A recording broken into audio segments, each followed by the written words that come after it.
Hi friends, എന്തൊക്കെയുണ്ട് വിശേഷം? എല്ലാവർക്കും സുഖമാണെന്ന് വിചാരിക്കുന്നു. അറഫ്ത സീരീസിലെ 7ാമത്തെ എപ്പിസോഡിലേക്ക് എല്ലാവർക്കും സ്വാഗതം. ചാനൽ ഇതുവരെ സബ്സ്ക്രൈബ് ചെയ്ത് കാണുന്നുണ്ടെങ്കിൽ തീർച്ചയായിട്ടും സബ്സ്ക്രൈബ് ചെയ്യുക, ലൈക്ക് ചെയ്യുക, ഷെയർ ചെയ്യുക, കമൻറ്റ് ചെയ്യുക. അപ്പോൾ നമുക്ക് എപ്പിസോഡിലേക്ക് പോയാലോ? അദേശം മാജൻ്റെ അടുത്തേക്ക് വരുന്നത് കണ്ടിട്ട് മാജൻ ആകെ പേടിച്ച് അവിടെ നിന്നും എഴുന്നേറ്റ് പോകാൻ നിൽക്കുകയായിരിക്കും. അപ്പോഴാണ് അദേശം അവൾ അവിടെ പിടിച്ചു വെച്ച് തടയുന്നത്. നീ എവിടേക്കാണ് പോകുന്നത്? നിന്നോട് ഞാൻ പറഞ്ഞതാണ്, എൻ്റെ അടുത്ത് കള്ളം പറഞ്ഞ് പിടിച്ചു നിൽക്കാൻ എനിക്ക് കഴിയില്ല. അതുകൊണ്ട് തന്നെ എന്തിനാ നീ ഇപ്പം എന്നോട് കള്ളം പറഞ്ഞെന്ന് പറയണം. നിനക്ക് ഇവിടെ നിന്ന് എവിടേക്കും രക്ഷപ്പെടാൻ കഴിയില്ല. നീ ഇപ്പോൾ എൻ്റെ കൂടെയാണെന്ന് പറയുന്നു. ഇത് കേൾക്കുന്ന മാജൻ, നിങ്ങൾ എന്തിനെ കുറിച്ചാണ് പറയുന്നത്? എനിക്ക് മനസ്സിലാവുന്നില്ല. ഇത് കേൾക്കുമ്പോൾ അദേശം പറയും, നീ നിന്റെ സഹോദരനെ രക്ഷിക്കാൻ വേണ്ടി നീയാണ് എന്നെ ഷൂട്ട് ചെയ്തതെന്ന് കള്ളം പറഞ്ഞല്ലേ. ഇത് കേൾക്കുമ്പോൾ മാജൻ ആകെ ഷോക്കാവുകയാണ്. ഇതെല്ലാം നിങ്ങളോട് ആരാണ് പറഞ്ഞതെന്ന് മാജൻ ചോദിക്കുന്നു. അപ്പോൾ അദേശം പറയും, മതി, നീ ഇനി കൂടുതൽ അഭിനയിക്കേണ്ട ആവശ്യമൊന്നുമില്ല. ഇനി കള്ളത്തിന് മേൽ കള്ളം നീ വീണ്ടും പറയാൻ നിൽക്കേണ്ട. ഇത് കേൾക്കുമ്പോൾ മാജൻ പറയും, ഞാൻ എൻ്റെ ഫാമിലിയെ പ്രൊട്ടക്ട് ചെയ്യാൻ വേണ്ടിയിട്ടാണ് അങ്ങനെ പറഞ്ഞത്. ഇത് കേൾക്കുമ്പോൾ അദേശ് പറയും, ഫാമിലിയെ പ്രൊട്ടക്ട് ചെയ്യണമെങ്കിൽ അവരാദ്യം നല്ലവരായിരിക്കണം. നല്ലവരല്ലാത്തവർക്ക് വേണ്ടി ഇങ്ങനെ പ്രൊട്ടക്ട് ചെയ്യേണ്ട ആവശ്യമില്ല. ഇത് കേൾക്കുമ്പോൾ മാജൻ പറയും, അതിന് ഫാമിലിയെ പ്രൊട്ടക്ട് ചെയ്യുന്ന പറഞ്ഞാൽ നിങ്ങൾക്ക് എന്താണെന്ന് അറിയോ? ഇത് കേൾക്കുന്ന അദേശിന് ആകെ സങ്കടവും ദേഷ്യം വരികയാണ്. അവൻ്റെ പാസ്റ്റ് ആലോചിക്കും. അങ്ങനെ അവൻ മാജനോട് പറയും, മേലിൽ ഇതുപോലത്തെ വർത്താനം എന്നോട് പറയരുത്. നീ നിന്റെ നിലമറന്നോട് സംസാരിക്കാൻ പാടില്ല എന്ന് പറഞ്ഞുകൊണ്ട് അവൻ അവിടെ നിന്നും പോവും. ഇതെല്ലാം കഴിഞ്ഞ് അദേശ് നേരെ മുറാത്തിൻ്റെ അടുത്തേക്കാണ് വരുന്നത്. അവൻ്റെ കോളറിന് പിടിച്ച് നല്ല ചീത്ത പറയാണ്. ഇത് കേൾക്കുമ്പോൾ മാജൻ അങ്ങോട്ട് വന്ന് അവിടെ മുറാത്തിന് വേണ്ടി സംസാരിക്കുകയാണ്. ഇത് കേൾക്കുമ്പോൾ അദേശ് അവനോട് പറയും, കണ്ടോ, നിന്റെ സഹോദരി ഇപ്പോൾ നിനക്ക് വേണ്ടിയാണ് സംസാരിച്ചുകൊണ്ടിരിക്കുന്നത്. എന്നിട്ട് നീയോ ഒരു കുറ്റം ചെയ്തൊന്നും പോരാ, അത് സ്വന്തം സഹോദരിയുടെ തലയിൽ വെച്ച് സമാധാനമായിട്ടൊരു നാണമില്ലാതിരിക്കുന്ന കണ്ടില്ലേ. പിന്നെ എനിക്ക് പറയാനുള്ളത് നിങ്ങളോടാണ്. നിങ്ങൾക്ക് അവൻ്റെ അത്ര പോലും നാണമില്ലാതായപ്പോയല്ലോ. നിങ്ങളുടെ പാരൻസ് തന്നെ അല്ലേ. എന്നിട്ട് ഇത്രയൊക്കെ സംഭവിച്ചിട്ടും നിങ്ങൾ കയ്യും കെട്ടി നോക്കി നിൽക്കുകയാണല്ലോ. പിന്നെ മുറാത്ത്, നീ നിന്റെ കുറ്റങ്ങളെല്ലാം നിന്റെ സഹോദരിയുടെ മേത്തിട്ട് എല്ലാം രക്ഷപ്പെട്ടെന്ന് വിചാരിച്ച് നിൽക്കണ്ട. നിന്നെ ഒരിക്കലും ഞാൻ വെറുതെ വിടാൻ പോകുന്നില്ല. ഇതിനെല്ലാം നിനക്ക് നല്ല ശിക്ഷ കിട്ടും എന്ന് പറഞ്ഞ് അദേശ് അവിടെ നിന്നും പോവാണ്. അവിടേക്ക് മുസൈനും ആസ്ലിയും വരുന്നുണ്ട്. അപ്പോൾ അവരോട് ജമാൽ പറയും, ഇതെല്ലാം ചെയ്തത് മാജൻ അല്ലായിരുന്നു, അവളുടെ സഹോദരനായ മുറാത്താണെന്ന്. പിന്നീട് കാണിക്കുന്നത് മാജനെയാണ്. അവൾ അവളുടെ ഫാമിലിയോട് പറയും, അദേശ് ആരാണ്, എന്താണ്, അവൻ്റെ ഫാമിലിയെ കുറിച്ചും ഒന്നും നമുക്ക് അറിയില്ല. അവൻ ഇങ്ങനെയൊക്കെ എന്തിനാണ് ചെയ്യുന്നത്? അവൻ്റെ പിന്നിലുള്ള യഥാർത്ഥ ഉദ്ദേശം എന്താണെന്നൊക്കെ നമുക്ക് എന്തായാലും കണ്ടുപിടിക്കണം. ഇത് കേൾക്കുന്ന ഹൈദറും പറയുന്നുണ്ട്, നീ പറഞ്ഞത് ശരിയാണ്. സത്യം പറഞ്ഞാൽ അവൻ്റെ പാസിനെ കുറിച്ച് നമുക്ക് കണ്ടുപിടിക്കാൻ പോലും കഴിയുന്നില്ല. 2005 മുൻപ് അവൻ എന്തായിരുന്നു, എങ്ങനെയാണ് എന്നൊന്നും ആർക്കും അറിയാൻ കഴിയുന്നില്ല. അപ്പം മാജൻ പറയും, എന്തായാലും ഇതെല്ലാം നമ്മൾ കണ്ടുപിടിച്ചിരിക്കും. പിന്നീട് കാണിക്കുന്നത് അദേശിനെയാണ്. അവൻ ആ വീടിന് പുറത്തുള്ളൊരു സ്റ്റോർ റൂമിലേക്ക് വരികയാണ്. അവിടെ ഒരു അലമാര ഉണ്ടാവും. അത് അവൻ മാറ്റി നോക്കുമ്പോൾ അതിൽ 187 മാർക്കുകൾ നമുക്ക് കാണാം. ഇതെന്താണെന്ന് വെച്ചാൽ, ചെറിയ കുഞ്ഞായിരുന്ന സമയത്ത് അവനും അവൻ്റെ സഹോദരിയെയും ഹൈദർ ഇവിടെയാണ് പൂട്ടിയിട്ടിരുന്നത്. അതുകൊണ്ട് തന്നെ ഓരോ ദിവസം കഴിയുമ്പോഴും അവൻ അവിടെ മാർക്ക് ചെയ്യുമായിരുന്നു. അങ്ങനെ 187ാമത്തെ ദിവസത്തിലാണ് അവൻ അവൻ്റെ സഹോദരിയോട് പറയുന്നത്, നോക്ക് ഏലുൽ, ഇപ്പോൾ നമ്മൾ വന്നിട്ട് 187 ദിവസമായി. എത്ര പെട്ടെന്ന് നമ്മൾ ഇവിടെ നിന്ന് മോചിതരാവും. നീ നോക്കിക്കോ. അതിനുശേഷം നിനക്ക് ഇഷ്ടമുള്ള എല്ലാ കാര്യങ്ങളും നിനക്ക് ഞാൻ വാങ്ങിച്ചു തരും എന്നെല്ലാം അദേശ് അവളോട് പറയുന്നുണ്ട്. അവൾ ഒരുപാട് ഹാപ്പി ആയിട്ടിരിക്കുമ്പോഴായിരിക്കും അവിടേക്ക് ഹൈദർ വന്ന് അവളെ കൊണ്ടുപോകുന്നത്. അതായത് കുഞ്ഞായിരുന്ന സമയത്ത് 187 ദിവസമാണ് അദേശും അവൻ്റെ സഹോദരിയായ ഏലുലും ഇവിടെ ഒരുമിച്ച് താമസിച്ചത്. അതിനാണ് അവൻ 187 ദിവസത്തിൻ്റെ ഒരു പ്ലാൻ തന്നെ ഉണ്ടാക്കിയത്. അതായത് ചെറിയ കുഞ്ഞായിരുന്നപ്പോൾ അവൻ അവിടെ മാർക്ക് ചെയ്തത് അവൻ്റെ ഓരോ ദിവസങ്ങളായിരുന്നു. ഇപ്പോൾ അവൻ കാണുന്നത് ആ മാർക്കുകളെല്ലാം അവരോടുള്ള റിവെഞ്ച് ആയിട്ടാണ്. അങ്ങനെ അവരോട് റിവെഞ്ച് ആയുള്ള 187 ദിവസത്തിൽ ഇപ്പോൾ ഒരു ദിവസം കഴിഞ്ഞിരിക്കുന്നു എന്ന് പറഞ്ഞ് അവൻ മുൻപ് മാർക്ക് ചെയ്തതിൽ നിന്നും ഒരു മാർക്ക് അവൻ ഇറേസ് ചെയ്യാണ്. ഇനി 186 ദിവസം എന്ന് അവൻ കണക്ക് കൂട്ടുന്നുണ്ട്. അപ്പോഴാണ് അദേശിനെ അന്വേഷിച്ച് മാജൻ അങ്ങോട്ട് വരുന്നത്. അവൾ ആ സ്റ്റോർ റൂമിൻ്റെ ഡോർ തുറക്കാൻ നിൽക്കുമ്പോഴേക്കും അദേശ് ആ ഡോർ തുറന്ന് പുറത്തേക്ക് ഇറങ്ങാണ്.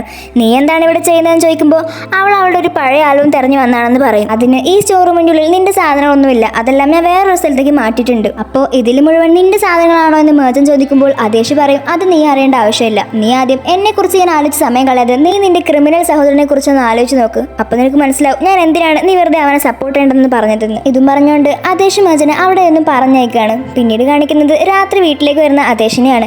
അവൻ ഒരുപാട് ടയേർഡായി വീട്ടിലേക്ക് വരുമ്പോഴായിരിക്കും അവിടേക്ക് ആസ്ലി വരുന്നത്. അദേശ്, നമുക്കൊരു സിനിമ കണ്ടാലോ? ഇത് കേൾക്കുമ്പോൾ അദേശ് പറയും, ഞാനിപ്പോൾ ഒരുപാട് ടയേർഡാണ്, പിന്നെ ഒരുപാട് വൈകിയില്ലേ, ഞാൻ കിടന്ന് ഉറങ്ങട്ടെ. ഇത് കേൾക്കുമ്പോൾ ആസ്ലി ഒരുപാട് വിഷമിച്ച് പറയും, എന്താ ഇത്, നമ്മൾ ഒരുപാട് തവണ മൂവിയൊക്കെ കണ്ടിട്ടുണ്ടല്ലോ, ഇപ്പം നീ എന്താ എൻ്റെ കൂടെ സിനിമ ഒന്നും കാണാൻ വരാത്തത്? ഇത് കേൾക്കുമ്പോൾ അദേശ് പറയും, ആസ്ലി, നമ്മളിപ്പോൾ എന്തിനാണ് സിനിമ കാണുന്നത്? നമ്മളുടെ ജീവിതം തന്നെ ഒരു വലിയ സിനിമയല്ലേ. ഇത് കേൾക്കുന്ന ആസ്ലിക്ക് ഒരുപാട് വിഷമാവും. അപ്പോൾ അദേശ് പറയും, നീ സമാധാനിക്ക്, എന്തായാലും നമുക്ക് വേറൊരു ദിവസം സിനിമ കാണാം. ഞാൻ നിനക്ക് പ്രോമിസ് ചെയ്ത് തരാണ്. ഞാൻ എൻ്റെ പ്രോമിസ് എപ്പോഴെങ്കിലും തെറ്റിച്ചിട്ടുണ്ടോ? ഇത് കേൾക്കുമ്പോൾ ആസ്ലിക്ക് സമാധാനമാവും. അങ്ങനെ അവൻ അവിടെ നിന്നും പോവുകയാണ്. ഇതെല്ലാം ജമാൽ കാണുന്നുണ്ടായിരുന്നു. സത്യം പറഞ്ഞാൽ ജമാലിന് ആസ്ലിയോട് ഒരു ഇഷ്ടമുണ്ട്. പക്ഷേ അവൻ ഇതുവരെ അത് അവളോട് പറഞ്ഞിട്ടില്ല. കാരണം ജമാലിന് നന്നായിട്ട് അറിയാം ആസ്ലിക്ക് അദേശിന് ഇഷ്ടമുള്ള കാര്യം. കാരണം ആസ്ലിയുടെ ബെസ്റ്റ് ഫ്രണ്ടാണ് ജമാൽ. അവൾ അവളുടെ എല്ലാ ഫീലിങ്സും അവളോടാണ് തുറന്നു പറയാറുള്ളത്. ഇപ്പോൾ അദേശിൻ്റെയും മാജൻ്റെ വിവാഹം കഴിഞ്ഞതോടെ അവളെ സമാധാനിപ്പിക്കുന്നതും ജമാൽ തന്നെയാണ്. അങ്ങനെ അദേശ് റൂമിൽ റൂമിലെത്തുമ്പോഴേക്കും മാജൻ അവിടെ കിടന്നുറങ്ങിയിട്ടുണ്ടാവും. അവള് പുതപ്പൊന്നും പുതക്കാതെയാണ് കിടന്നുറങ്ങിയിരിക്കുന്നത്. ഇത് കാണുമ്പോൾ ആദേശ് അവിടെ കിടക്കുന്ന ഒരു പുതപ്പെടുത്ത് അവളുടെ മുകളിലൂടെ പുതച്ചു കൊടുക്കുകയാണ്. അതിനുശേഷം അവർ ആ സോഫയിൽ കിടന്നുറങ്ങും. അടുത്ത ദിവസം രാവിലെ മാജൻ എഴുന്നേറ്റ് നോക്കുമ്പോൾ അവളുടെ മേലെ പുതപ്പിരിക്കുന്നത് കാണും. ഇത് കാണുമ്പോൾ അവൾ ആദേശിനെ ഒന്ന് നോക്കുന്നുണ്ടെങ്കിലും പിന്നീട് അവൾക്ക് തണുത്തപ്പോൾ അവൾ തന്നെ അറിയാതെ എടുത്ത് പുതച്ചതാവുമെന്ന് അവൾ വിചാരിക്കും. അപ്പോഴാണ് ഉറങ്ങിക്കിടക്കുന്ന ആദേശിന്റെ തൊട്ടടുത്ത് അവന്റെ ഫോൺ ഇരിക്കുന്നത് കാണുന്നത്. അതിലെന്തെങ്കിലും ഡീറ്റെയിൽസ് ഉണ്ടാവുമെന്ന് വിചാരിച്ചിട്ട് അവൾ പയ്യെ ആ ഫോൺ എടുത്ത് നോക്കുകയാണ്. അതിലാണെങ്കിൽ പാസ്വേഡ് ഉണ്ടാവും. എങ്കിലും അവൾക്ക് അറിയാവുന്ന പോലത്തെ പാസ്വേഡ് എല്ലാം അതിൽ അടിച്ചു നോക്കുകയാണ്. പക്ഷേ അതൊന്നും വർക്കാവില്ല. അപ്പോഴാണ് ആദേശ് അനങ്ങുന്നത് അവൾ കാണുന്നത്. വേഗം അവൾ ആ ഫോൺ അവിടെ വെച്ച് അവിടെ നിന്ന് ഓടിപ്പോവും. പക്ഷേ സത്യം പറഞ്ഞാൽ ആദേശ് ഉറങ്ങുന്നുണ്ടായിരുന്നില്ല. അവൻ ഉറങ്ങുന്ന പോലെ അഭിനയിക്കുന്നതായിരുന്നു. അവൻ വിചാരിക്കുന്നുണ്ട് ഇവളെന്തിനാണ് എൻ്റെ ഫോൺ എടുത്ത് പരിശോധിക്കാൻ നോക്കിയത്. പിന്നീട് കാണിക്കുന്നത് അവരെല്ലാവരും ഡൈനിങ് ടേബിളിൽ ഇരുന്ന് ഫുഡ് കഴിക്കുന്നതാണ്. അപ്പോൾ അവിടെ വർക്ക് ചെയ്യുന്ന ഒരു സ്ത്രീ ആദേശിന് ചായ ഒഴിച്ച് കൊടുക്കുകയായിരിക്കും. ഇത് കാണുമ്പോൾ മുസൈൻ പറയും ഇതെല്ലാം ഇപ്പം അവൻ്റെ ഭാര്യയുടെ ഡ്യൂട്ടിയാണ്, അതുകൊണ്ട് അവൻ്റെ ഭാര്യ തന്നെ അവന് ചായ ഒഴിച്ച് കൊടുക്കട്ടെ. ഇത് കേൾക്കുമ്പോൾ മാജിന് നല്ല ദേഷ്യം വരുന്നുണ്ട്. പക്ഷേ വേറെ വഴിയൊന്നും ഇല്ലാത്തതുകൊണ്ട് തന്നെ അവൾ അവനക്ക് ചായ ഒഴിച്ച് കൊടുക്കുകയാണ്.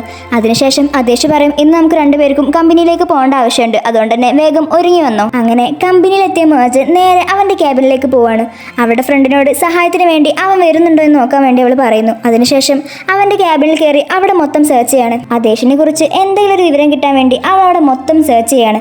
അപ്പോഴാണ് മാജിന്റെ ഫ്രണ്ട് ആദേശിന്റെ ക്യാബിന്റെ പുറത്ത് ഇങ്ങനെ ചുറ്റിപ്പെട്ട് നിൽക്കുന്നത് കണ്ടിട്ട് ആസിലേക്ക് ഡൗട്ട് അടിക്കും. മാജിനാണെങ്കിൽ അവിടെയുള്ള എല്ലാ ഷെൽഫുകളും തുറന്നു നോക്കുന്നുണ്ട്. പക്ഷെ ഒരു ഷെൽഫ് മാത്രം തുറന്നിട്ട് കിട്ടില്ല.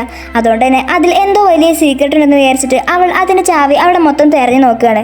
അപ്പോഴാണ് ആസ്ലി അവളുടെ ഫ്രണ്ടിന്റെ അടുത്തേക്ക് വരുന്നത്. നീ ഇവിടെ എന്താണ് ചെയ്യുന്നതെന്ന് ചോദിക്കുമ്പോൾ അവൻ ഓരോ കാരണങ്ങളൊക്കെ പറഞ്ഞ് ഒഴിഞ്ഞു മാറാൻ നോക്കുന്നുണ്ട്. അപ്പോഴാണ് അവിടേക്ക് ആദേശ് വരുന്നത്. ആദേശ് എന്താണ് കാര്യം എന്ന് തിരക്കുമ്പോൾ അവന് പേടിയായി. അവൻ വേഗം അവിടെ നിന്ന് മെല്ലെ ഒഴിഞ്ഞു മാറുകയാണ്. ഇത് കാണുന്ന ആസ്ലി ആദേശിനോട് പറയുന്നുണ്ട് എനിക്ക് തോന്നുന്നത് മാജൻ ഇതിൻ്റെ ഉള്ളിലുണ്ടെന്നാണ്. അവൾ ചിലപ്പം നിന്നെക്കുറിച്ച് എന്തെങ്കിലും വിവരം അറിയാൻ വേണ്ടി ഇതിനുള്ളിലേക്ക് കയറിയതായിരിക്കും. മാജനാണെങ്കിൽ അവളുടെ ഫ്രണ്ട് അവിടെ ഉള്ള ധൈര്യത്തിൽ ആദേശ് വരില്ലെന്ന് വിചാരിച്ച് അവൾ അവിടെ ഫുൾ സെർച്ച് ചെയ്തുകൊണ്ടിരിക്കുകയാണ്.